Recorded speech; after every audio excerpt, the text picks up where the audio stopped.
자, 그럼 저희 전화 연결 바로 다시 해보겠습니다. 네, 처자님 안녕하십니까?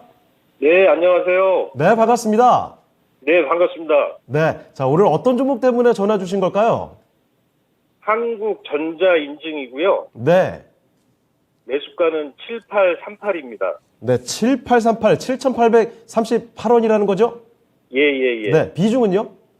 60%입니다. 60%.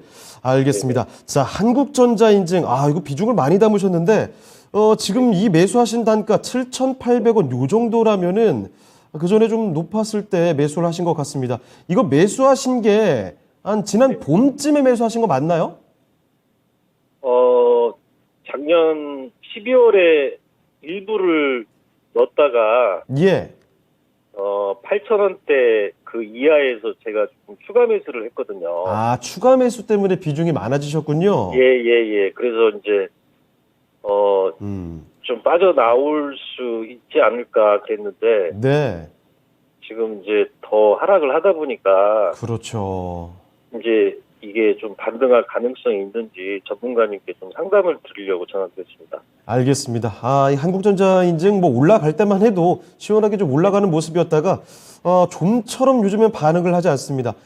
지금도 5,500원대 최저가에서 조금 높은 수준이기 때문에 상당히 쉽지 않은 상황이죠. 자, 그러면 한국전자 인증 바로 좀 살펴보도록 하겠는데요. 자, 5,580원 현재 주가 손실은 상당히 커져 있습니다. 자, 바로 한번 체크를 해볼게요. 한국전자 인증은요, 김영일 전문가와 함께 진단을 해드리겠습니다.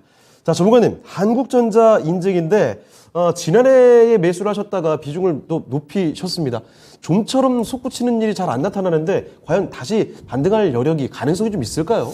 네, 일단 이제 한국전자인증 같은 경우에 네. 주 사업이 이제 뭐 최근에 우리 많이 사용하고 있는 공동인증서 이제 뭐 관련된 이제 사업이나 혹은 이제 보안 솔루션 관련된 사업을 이제 주로 영위를 하는 그러한 기업인데 네. 원래 이제 뭐 실적이 나쁘게 나오는 기업은 아닙니다. 지금 이제 뭐 공동인증서도 계속해서 좀 확대가 되고 있는 그런 상태이기 때문에 뭐 이제 지금 현재 상태에서 실적이 나쁘게 나온다라고 볼 수는 없어요. 그런데 이 사업 자체가 실적이 뭐 되게 뛰어나게 엄청나게 이제 시장에서 좀 확연하게 보일 만한 그런 이제 실적이 나오는 사업은 사실은 아닙니다. 때문에 지금 현재 상태에서는 어떤 이제 이슈가 나와줘야지 어느 정도 좀 상승이 나온다라고 볼 수가 있을 것 같은데 이제 지금 현재 한국전자인증 같은 경우에는 원래 좀 어떤 이슈로 움직이냐라고 한다면은 이제 네. 뭐 여러분들 다들 사용하고 계시는 토스뱅크 관련된 이제 이슈로 많이 움직였었죠. 네. 지금 이제 토스가 상장을 준비 중인데 여러분 알고 계실지 모르겠지만 이제 유니콘 기업 많이 이야기를 하잖아요. 그렇죠. 이제 시총이 1조 이상 되는 이 스타트업 기업을 유니콘이라 하고 그 다음에 10조 이상 되면은 이제 데카콘이라고 합니다. 네. 그러면서 이제 토스뱅크가 몸값이 10조 이상 이제 올라가는 그런 모습들을 보여주고 있기 때문에 상당히 덩치가 크고요. 그렇죠. 지금 현재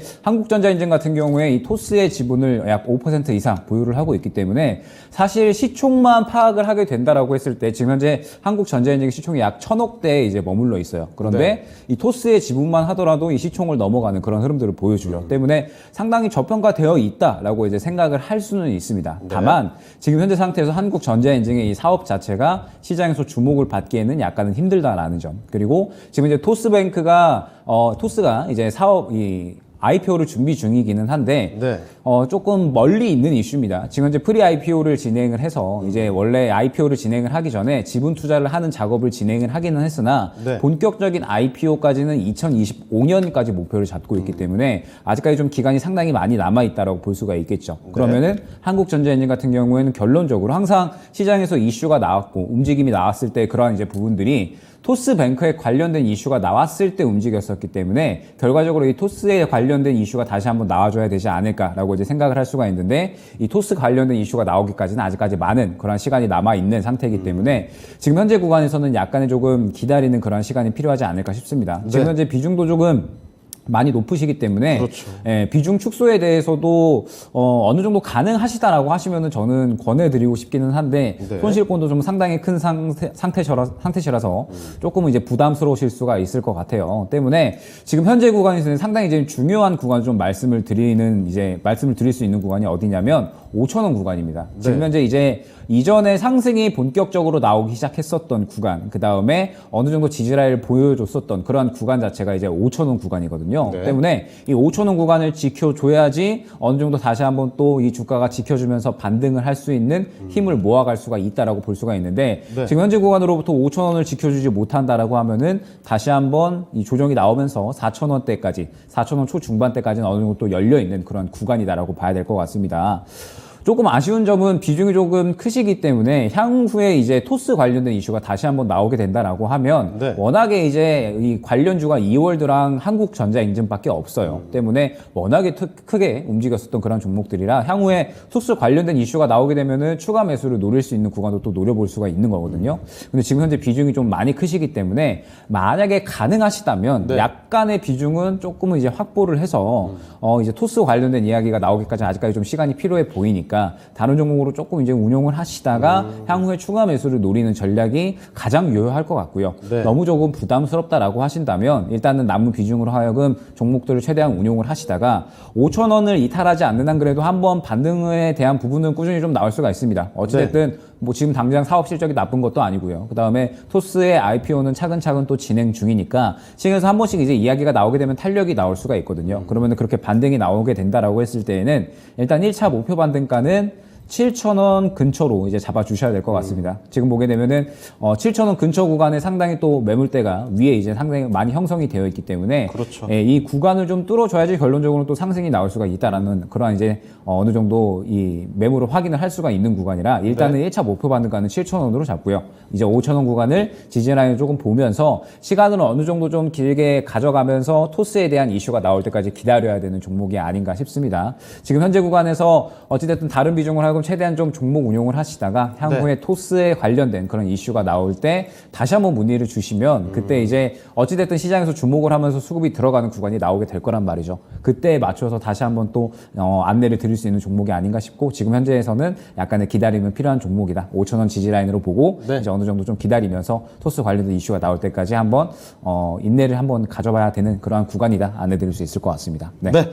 자, 시청자님, 한국전자인증 지금은요, 조금 인내심을 갖고 지켜봐야 되는 구간이 아닐까 싶습니다. 일단은 5,000원 요 라인, 지금 이 정도만 지켜주게 되면은 한 차례 반등이 가능하다고 해요. 그렇지만 그 반등이라는 건 토스와 관련된 어떤 이슈가 좀 나왔을 때 급격한 반등이 가능할 것 같습니다. 그 반등이 나오게 되면 7,000원 근처까지는 올라갈 수 있을 거라고 보시거든요. 그래서 7,000원 부근에서 그때 새로운 판단을 내려보시는 것도 좋을 것 같습니다. 그 전까지는 좀 보유해 보시면 좋겠네요.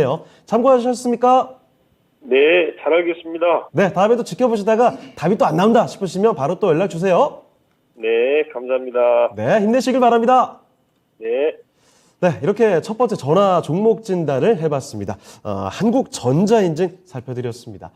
지금 어느서 보유한지도 한국전자인증이 제법 됐네요. 올해에도 벌써 가을 무렵에 접어들었기 때문에 보유를 꽤 오래 했는데도 불구하고 손실만 자꾸 커지시니까 굉장히 걱정 많으셨을 것 같습니다. 아무쪼록 조금의 시간적인 여유를 더 두시고 손실을 많이 줄이시고 탈출하셨으면 좋겠습니다. 첫 번째 전화 종목 한국전자인증 살펴드렸고요. 자, 그러면 두 번째 종목으로 가보겠습니다. 신희석 캐스터. 네, 유튜브를 통해서 들어온 첫 번째 종목 진단입니다. 이도윤 님이고요. 안녕하세요. H1B 62,000원에 30%입니다. 어제 탈출을 기대했으나 훅 빠져버렸네요. 버티면 탈출이 가능하긴 할까요? 라고 절박한 심정을 담아서 보내주셨습니다. 네, 62,000원에 매수를 하셨다고 했는데 정말 오래전에 매수를 하신 것 같습니다. 올해는 아니고 아마 작년쯤에 바이오주가 좀 상당히 좋았을 때 매수를 하신 것 같은데 62,000원에서 매수를 하셨다고 했는데 아마 어제가 굉장한 탈출의 기회였는데 놓치신 것 같습니다. 어제에 비해서 오늘 또 11%나 떨어져서 또 손실이 또 커지게 되셨네요. 오늘도 지금 종가 45,100원 정도에 마무리가 됐는데 오늘 바이오주 흐름이 상당히 안 좋습니다. 계속해서 지금 바이오주에서는 좀 호재가 아니라 악재만 좀 들려오고 있는 상황이라서 좀 걱정이 크실 것 같은데요. 이렇게 오래 기다려오신 만큼 좀 탈출 기회를 빨리 잡으셨으면 하는 마음입니다. 우리 이정호 전문가님께 탈출이 가능하긴 할지 어떻게 대처하면 좋을지 여쭤보도록 하겠습니다. 네. HAB 같은 경우에 뭐 대표적으로 리보세라닙 관련해가지고 면역 항암제 관련해가지고 관련주로 알고 계시면 되는데 지금 들어가신 단가가 생각보다 비싸다고 말씀을 해드리고 싶어요. 62,000원이면 거의 작년 부근에 들어가셨는데 어떻게 본다면 계속적인 상승세가 나왔을 때 어떻게 대응을 못하고 이번에도 좀 아쉽다라는 생각이 되게 강하실 거라고 많이 생각이 들어요.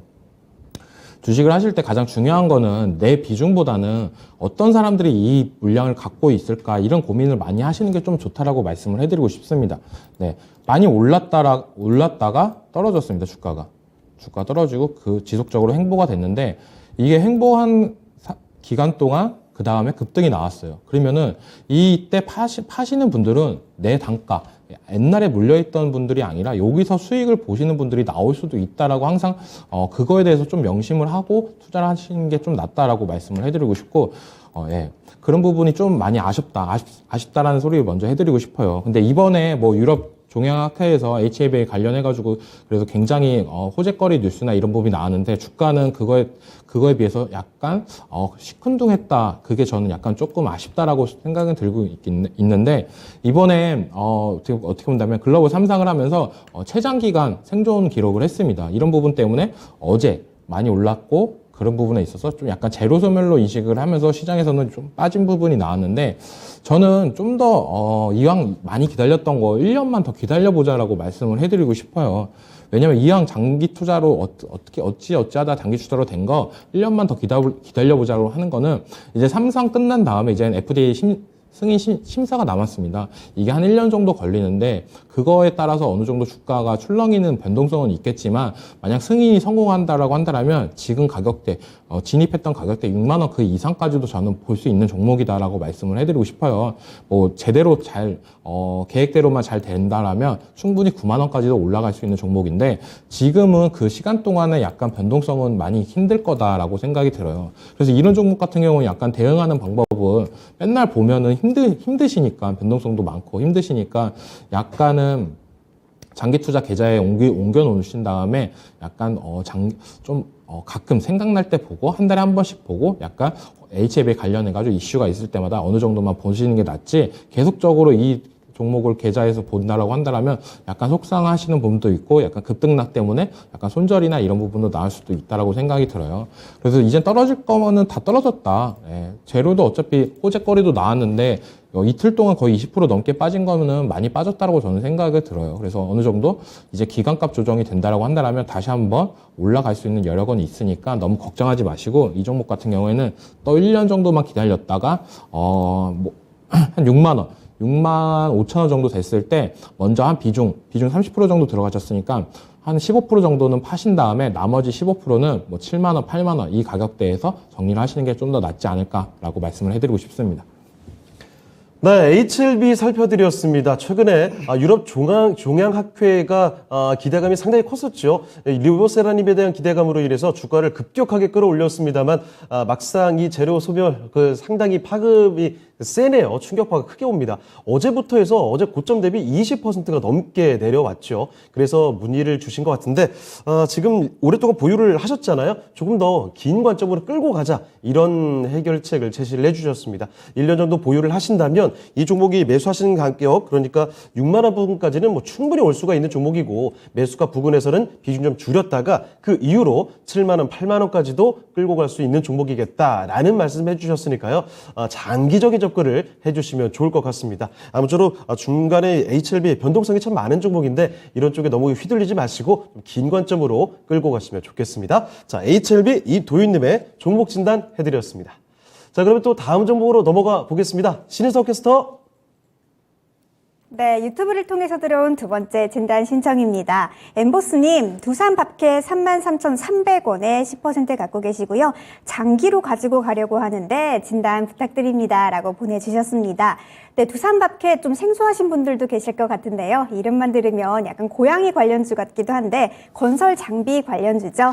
네, 33,300원에 10% 갖고 계시다고 하셨는데 지금 현재가가 32,350원이기 때문에 지금 종가 기준 비슷한 정도의 가격을 갖고 계신 것 같습니다. 전고점인 42,700원 정도까지만 올라도 너무 좋을 것 같은데 장기적으로 좀 가지고 가도 괜찮은 종목인지 좀 진단을 부탁드리도록 하겠습니다. 김영일 전문가님, 장기로 가져가도 괜찮은 종목일까요?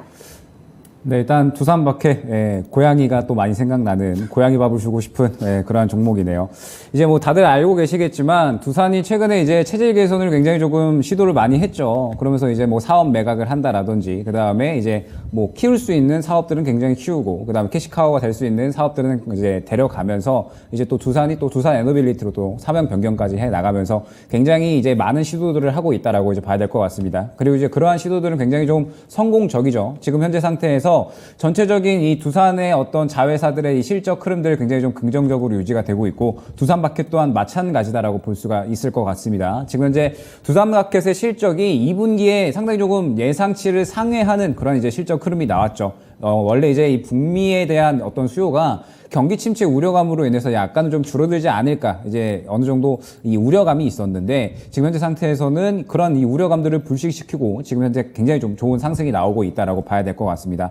자, 그렇다고 한다면은 이제 하반기에도 이러한 수요가 추가적으로 이어질 수 있을 것이냐? 지금 현재 상태에서는 긍정적이다라고 봐야 될 것 같아요. 여전히 대기 수요는 좀 많이 차 있고 지금 현재 상태에서 미국의 어떤 이 사업 분야를 계속해서 좀 확대해 나가고 있는 그런 상태이기 때문에 뭐 실적적인 부분도 굉장히 좀 긍정적이고 뭐 미국뿐만 아니라 지금 뭐 유럽이라든지 오세아니아 쪽에 또 추가적으로 사업을 확장할 그러한 계획도 갖고 있기 때문에 두산마켓 같은 경우에는 앞으로도 성장성이 좀 뛰어나지 않을까 그러면서 실적에 대한 부분들 안정적으로 잘 나와주지 않을까 기대가 되는 그런 종목이다라고 말씀을 드릴 수가 있을 것 같습니다. 네. 그런데 지금 현재 두산마켓이 문제는 뭐냐라고 한다면 일단 일전 매물대가 약 한 35,000원 정도의 형성이 되어 있습니다. 최근에 반등이 잘 나와주다가 이 35,000원 매물대에 부딪히고 떨어지면서 약간의 이제 추세를 하락으로 잡아가는 그런 구간이다라고 이제 봐야 될 것 같아요. 그러면서 지금 현재 구간을 지켜주는 게 굉장히 중요하죠. 32,000원 구간에 이제 61선을 또 지지받고 움직이는 그런 구간이기 때문에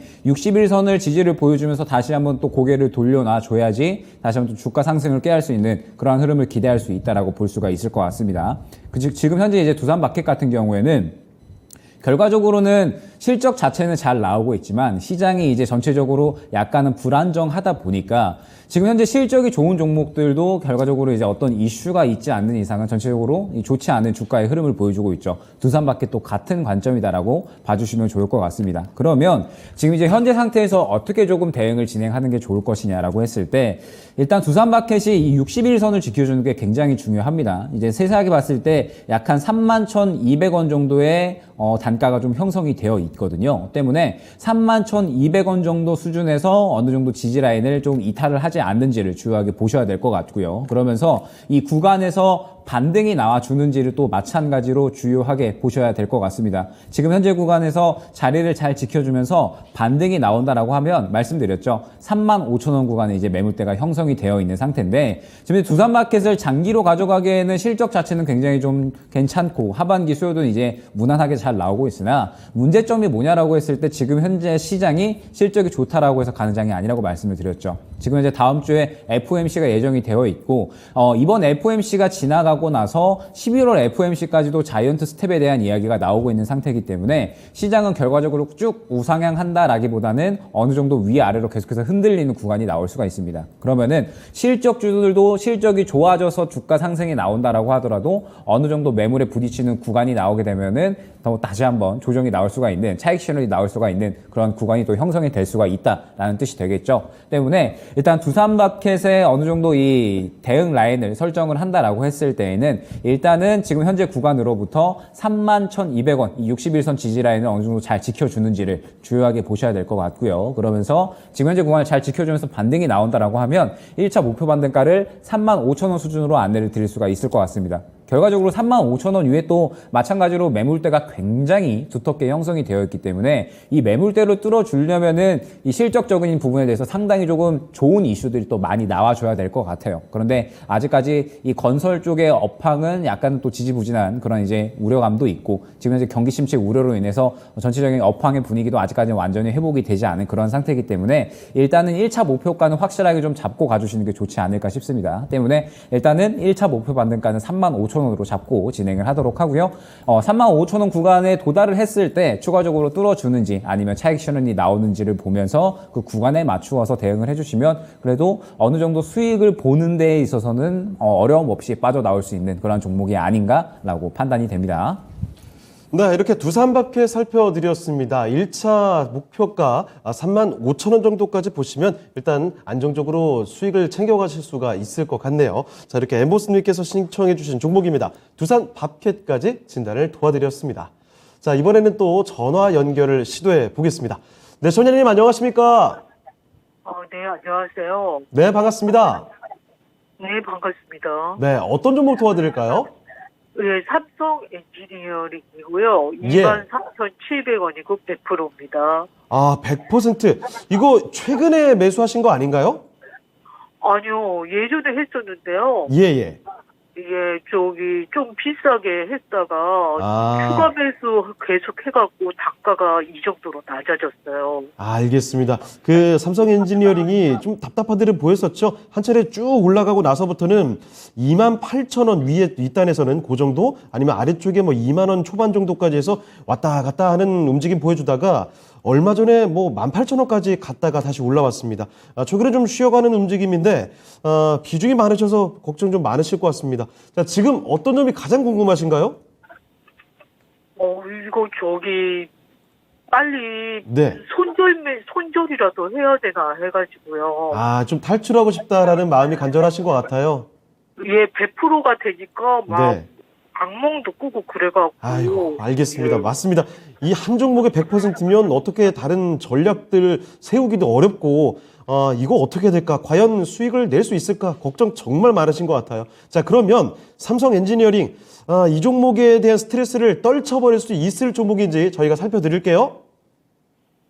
자, 그럼 지금부터 진단 바로 들어가겠습니다. 이정호 전문가와 함께 하실 텐데, 자, 전문가님, 삼성 엔지니어링, 이 비중이 100%시다 보니까 악몽까지 꾸신답니다. 이거 어떻게 되겠습니까? 네, 맞습니다. 네. 비중 100% 들어가면 한 번 움직일 때마다 뭐 네. 계좌 손실이나 이런 부분이 너무 크기 때문에 그렇죠. 악몽까지 꾸는 부분이 있는데 이번 기회로 이제는 다음번 투자하실 때는 이렇게 비중을 너무 이제 적당히 하셔서 하는 네. 거를 이제 추천을 드리고 삼성 엔지니어링 같은 경우에는 어떻게 본다면 저는 좀 기대감은 있다라고 말씀을 해드리고 싶어요. 네. 이 삼성 그룹 중에서 어떻게 본다면 좀 약간 찬밥 신세였습니다. 약간 삼성물산이랑 겹치는 부분도 있고 약간 그런 부분도 있었는데 네. 그래도 우리나라의 대표적인 플랜트 기업이고 해외 수출이나 이런 부분은 관련해가지고는 우리나라 건설사 중에 거의 탑5 안에 든다라고 말씀을 해드리고 싶어요. 네. 그만큼 뭐 요즘에 어떻게 본다면 이슈가 많이 됐잖아요. 정유나 가스나 뭐 이런 원자재 관련 이슈가 많이 됐었는데 이거를 삼성 엔지니어링에서는 화공 스트림 쪽, 화공 사업담 그리고 비화공 쪽으로 나눠지는데 이 화공 쪽이 그래도 어느 정도 실적이 받쳐주면서 실적도 올라갔다라고 말씀을 해드리고 싶고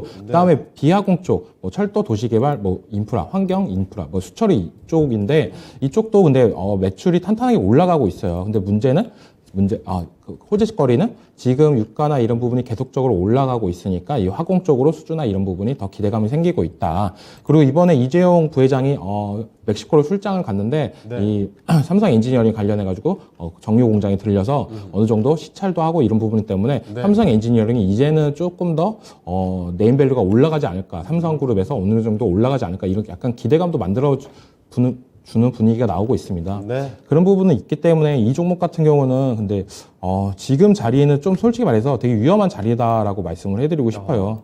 왜냐하면 과거 차트를 보시면은 이 자리에서 계속적으로 어느 정도 반등세는 나왔습니다. 그러면서 올라갔다가 이 자리가 깨지면서 이때는 하락세가 나오고 다시 한번 올라갔다가 이 자리를 만나러 가고 있습니다. 21,000원 부근은. 근데 중요한 거는 오늘 같은 날에도 어느 정도 반등은 나왔다. 예.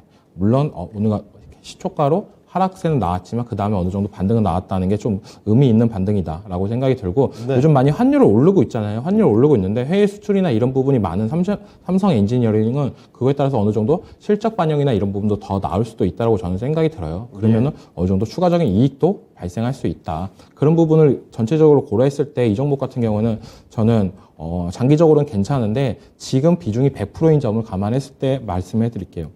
진입가 부분까지 너무 기다리다가 만약에 못 파시는 경우도 많이 있습니다. 그런데 네. 그렇기 때문에 어느 정도 추가 매수한 거, 원래 비중이 50%였는데 50%를 추가 매수했잖아요. 그걸 감안해가지고 50%를 추가 매수했던 그 가격대, 23,000원, 22,800원 정도면은 아마 추가 매수했던 단가보다는 더 괜찮을 거라고 저는 생각이 들어요. 그러면 네. 추가 매수한 물량은 이제 덜어내시고 나머지 물량으로 23,700원 이상까지 거의 25,000원에서 26,000원 사이, 이때까지는 단기적으로는 나올 수 있다라고 보고 있고, 이 가격대는 중장기적으로는 저는 3만 원까지는 충분히 상승 여력은 있으니까 너무 걱정하지 마시고 장기적으로 가져가실 거면 3만 원까지 노리시고, 아니면 비중을 어느 정도 덜어내시는 전략으로는 22,800원에서 1차 정리하시고, 그 다음에 23,700원 부분, 그 부분 25,600원 부분에서 나머지 물량을 덜어내시는 게 괜찮다라고 말씀해드리고 싶습니다. 네, 알겠습니다.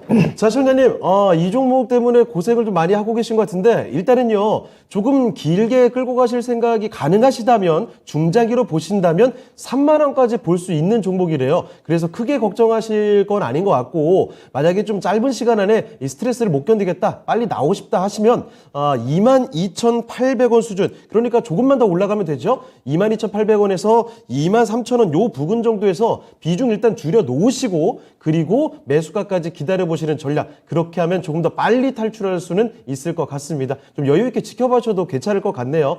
답변 되셨습니까? 여보세요? 예.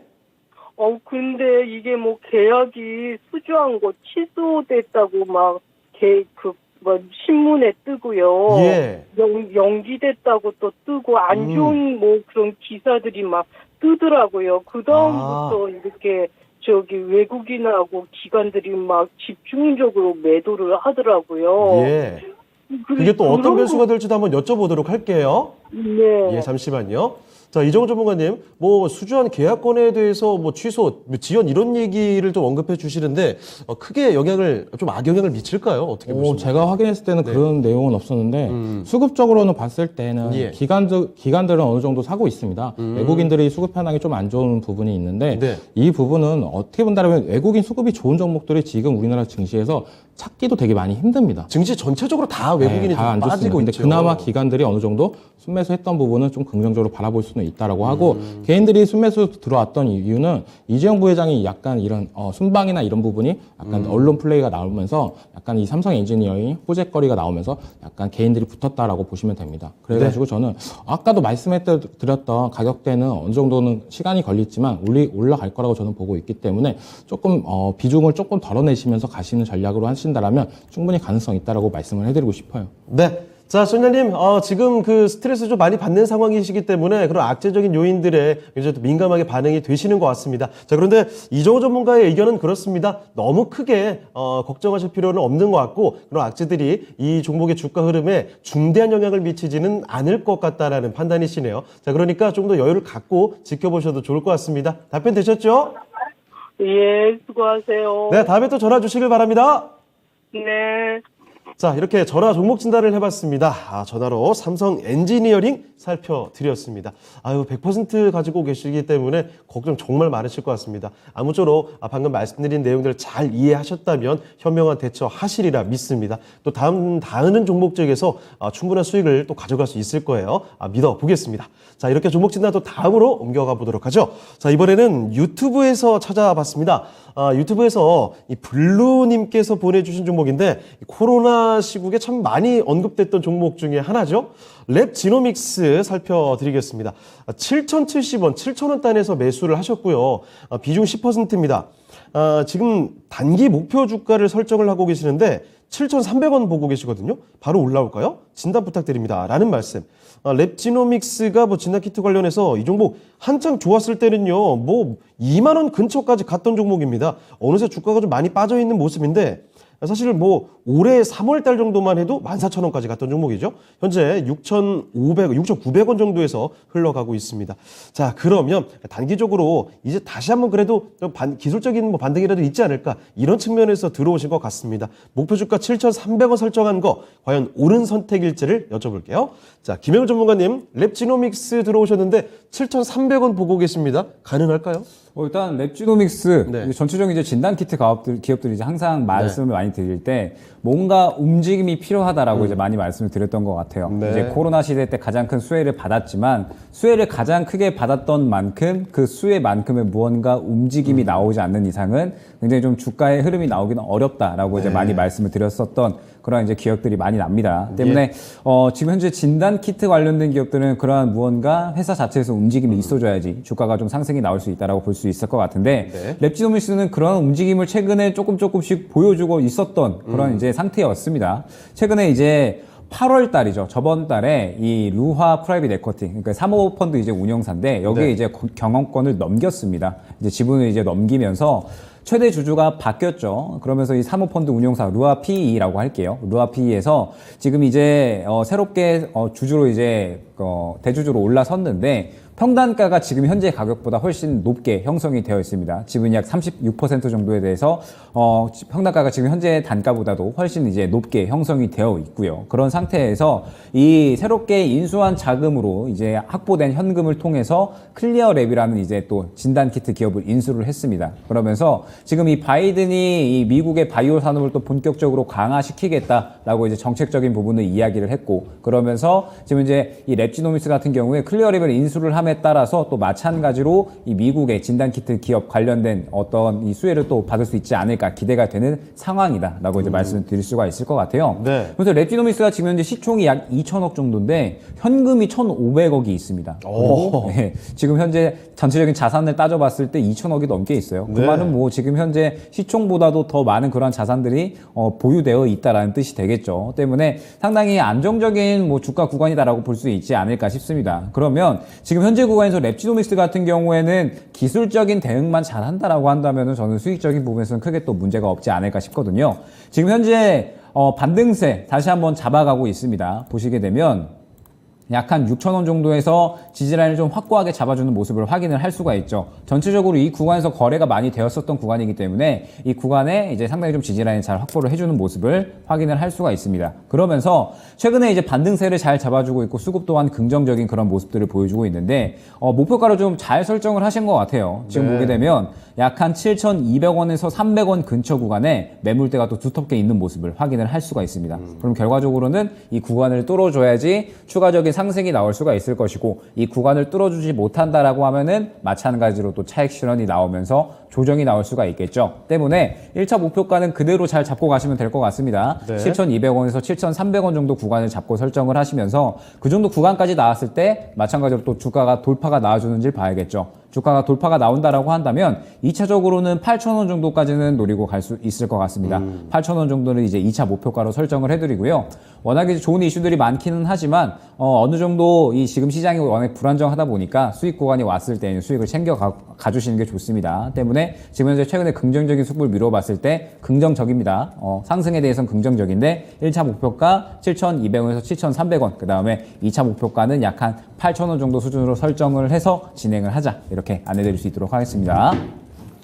네, 이렇게 랩지노믹스 살펴드렸습니다. 코로나가 정말 한창일 때 이 진단키트 관련된 종목들이 워낙 많았고요. 그 종목들이 다 급등세를 보여줬죠. 그 중심에 있었던 종목 중에 하나입니다. 랩지노믹스. 한때 정말 무시무시한 상승세를 보여주다가 잠시 쉬어가는 구간입니다.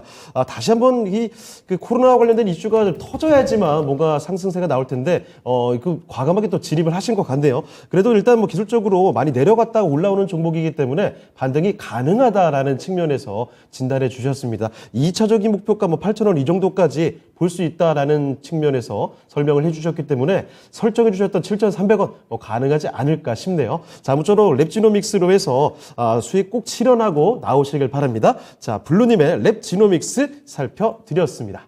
자, 그럼 계속해서 또 종목 진단을 이어가 볼까요? 자, 이번에 살펴볼 종목 또 유튜브에서 찾아봤습니다. 유튜브에서요, 가자님께서 보내주신 종목으로 한번 가볼까요? 대한제당 살펴보겠습니다. 자, 대한제당 3,095원에 매수를 하셨다고 해요. 그리고 10% 비중으로 보유를 하고 계십니다. 자, 목표가와 대응 부탁드려요 라고 말씀을 해주신 종목인데요. 대한제당 뿐만이 아니죠. 사실 올 한 해처럼 비료 사료 관련주 그리고 음식료품 관련된 종목들에 대한 이야기를 이렇게 많이 한 적이 언제 있을까라는 생각이 듭니다. 우크라이나 전쟁 터지고 나서 그 이후로 주요 원자재 가격이 다 올랐죠. 그 중에서도 이 식품 관련된 쪽으로 곡물 가격이 오르게 되니까 이 관련 종목들이 정말 급등세, 무시무시한 상승을 보여줬는데요. 그 가운데 있는 종목이 바로 이 대한제당입니다. 자, 이 종목 6,270원까지 솟구쳤다가 지금 많이 내려왔거든요. 고점 대비, 5월 고점 대비해서 반토막이 나 있습니다. 과연 그러면 이 점에서 다시 한번 올라갈 여지가 있을까요? 바로 넘겨보겠습니다. 이정호 전문가님, 대한제당입니다. 아, 이거 정말 굉장한 상승세를 보여주다가 지금 다 죽어 있거든요. 다시 올라갈 수 있겠습니까? 네, 오늘 정도에 진입한 걸로 보이는데 네. 평단가를 보니까 저는 뭐 나쁘지 않은 가격대에는 진입했다라고 말씀을 해드리고 싶어요. 네. 뭐 5월달 뭐 이때는 식료품 관련주들 그리고 사료 관련주들 아무거나 다 올랐습니다. 네, 맞아요. 근데 요즘에는 오르는 것만 올라요. 뭐 한탑이나 뭐 대주산업이나 고려산업 이런 부분만 올랐는데 그래도 이 대한제당 같은 경우에는 실적이나 이런 부분 어느 정도 바탕이 돼 있고 설탕이나 이런 부분 도 괜찮게 꾸준하게 매출이 나오고 있습니다. 그리고 좀 긍정적으로 봐드릴 거는 이 상승하기 전 가격대로 이제 돌아왔다라고 보시는 게 제일 좋다라고 말씀해드리고 싶어요. 만약에 고점에서 들어가셨다라고 한다면 좀 많이 불안하고 그런 부분도 있을 텐데 이제는 원래 왔던 주가 그대로 돌아왔다라고 보시면 돼요. 쉽게 설명하시면. 그래서 지금 가격대도 어떻게 본다면 전 나쁘지 않다라고 보고 있고 이렇게 거래량이 없을 때 들어가는 전략도 괜찮다라고 봐요. 하지만 어느 정도 기간값은 좀 걸릴 수도 있다라고 말씀해드리고 싶은데 그래도 이제는 어느 정도 한 방 정도 나올 때가 됐다라고 저는 생각이 들고 있습니다.